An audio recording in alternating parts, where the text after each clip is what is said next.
নদীর পাশে একটি ছোট্ট নিস্তব্ধ গ্রাম, চারিদিকটা সবুজে ঘেরা, মাঝখানে একটা পুরনো তেঁতুল গাছ। লোকে বলে রাতের বেলা গাছের নিচে কেউ যেন একটা গান গায়। কে জানে মানুষ না পেতনি।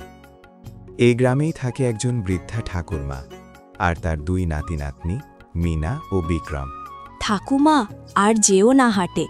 কাল রাতে কেউ যেন তেঁতুলতলায় গান গাইছিল। সবাই বলছে পেতনির গান। হ্যাঁ ঠাকুরমা, টিয়া কাকিমা বলছিলেন ওই গাছের পাশ দিয়ে গেলে কেউ যেন কানের পাশে বলে আয় আয় ডাকে। আরে বোকারা, পেতনি ডাইনি নিয়ে ভয় পাস না। আমি তো কত বছর ওই পথে দিয়ে যাচ্ছি। আজ না হাটবার, আজ না গেলে হবে না। ঠিক আছে, যাও, কিন্তু তাড়াতাড়ি ফিরো। ঠিক আছে মা, আমি বিকালের আগেই চলে আসব। দরজা বন্ধ করে রাখবি, আমি না আসা পর্যন্ত খুলবি না কিন্তু। ঠাকুরমার ঝুলি মাথায় রহনা দিলেন। দূরের তেঁতুল গাছটা হালকা বাতাসে দুলছে। মনে হলো কেউ যেন ফিসফিস করছে। রাত নেমেছে, আকাশে কালো মেঘ, ঝড়ের হাহাকার। মাটির ঘরে হ্যারিকেনের আলো কাঁপছে। মিনা আর বিক্রম বসে আছে। এই বৃষ্টি তো কমছেই না ঠাকমা, এখনো ফিরল না কেন? যদি সত্যিই পেতনি আসে। ঠিক তখনই অজানা একটা শব্দ ভেসে আসে বাতাসে, যে গলায় কাপা কণ্ঠে গান। কাক খাবো, চিড়ে খাবো, খাবো মানুষ চিবিয়ে, কাঁচা খাবো, পাকা খাবো, খাবো জলে ভিজিয়ে।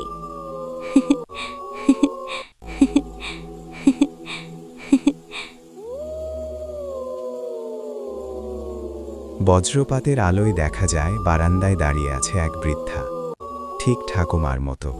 ঠাকুমা, তুমি এত দেরি করলে কেন? বাইরে খুব ঝড় বৃষ্টি হচ্ছে, তো বাইরে খুব কাদা জমেছে, তাই আসতে দেরি হলো। একটু চা দেবি মা? ঠান্ডা লেগে গেছে। দিদি, ঠাকুরমার গলাটা কেমন বদলে গেছে না? হ্যাঁ, আর পায়ে তো কাদা নেই। মিনার বুক থকথক করছে। এগিয়ে গিয়ে ঠাকুমার গায়ে ছোঁয়ায়, দেখল বরফের মতো ঠান্ডা। আমাদের ঠাকুমা নয়, এ তো ওই তেঁতুল গাছের পেতনি।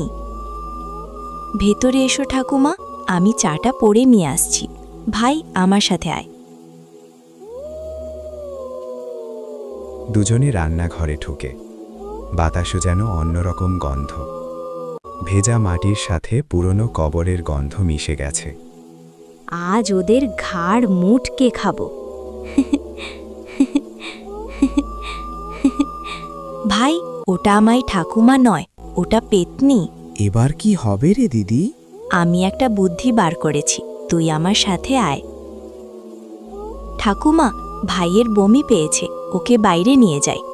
যা, কিন্তু তাড়াতাড়ি ফিরবি। ঠিক আছে ঠাকুমা। মিনা বিক্রম দরজায় শিকল আটকে পালিয়ে যায়।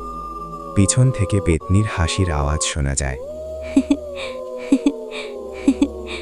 ওরা এখনো ফিরল না? বুঝে ফেলেছে নাকি আমি ঠাকুরমার নয়?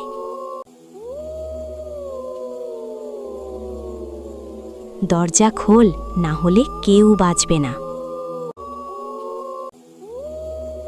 বৃষ্টি বাড়ে, মিনা বিক্রম দৌড়ে যায়। তারপর ক্লান্ত হয়ে পড়ে যায় কাদায়। গ্রামের মানুষ সবাই রাস্তার ধারেই জড়ো হয়েছে। ঠাম্মা ভিজে ছুরি হাতে নিয়ে ফিরছে।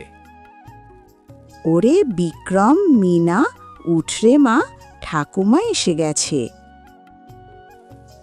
ঠাকুমা, গতরাতে তুমি তো। আমি না রে মা, আমি তো গতরাতে গাছের কাছে পড়েছিলাম, কোনো ক্রমে মুক্তি পেয়েছি। গ্রামের লোক হতভম্ব। কেউ কেউ তেঁতুল গাছের দিকে তাকিয়ে শিউরে ওঠে। সেই দিনের পর থেকে ঠাকুমা আর রাতে বাইরে যেত না। মিনা বিক্রম ও জানলা দিয়ে তেঁতুল গাছের দিকে আর দেখত না। লোকেরা বলে যেদিন বৃষ্টি নামে, তেঁতুল পাতায় বাতাস লাগে, সেই রাতে আবার শোনা যায় এক সুর, সেই পেতনির গান। মানুষ তখন নিস্তব্ধে জানলা বন্ধ করে দেয়।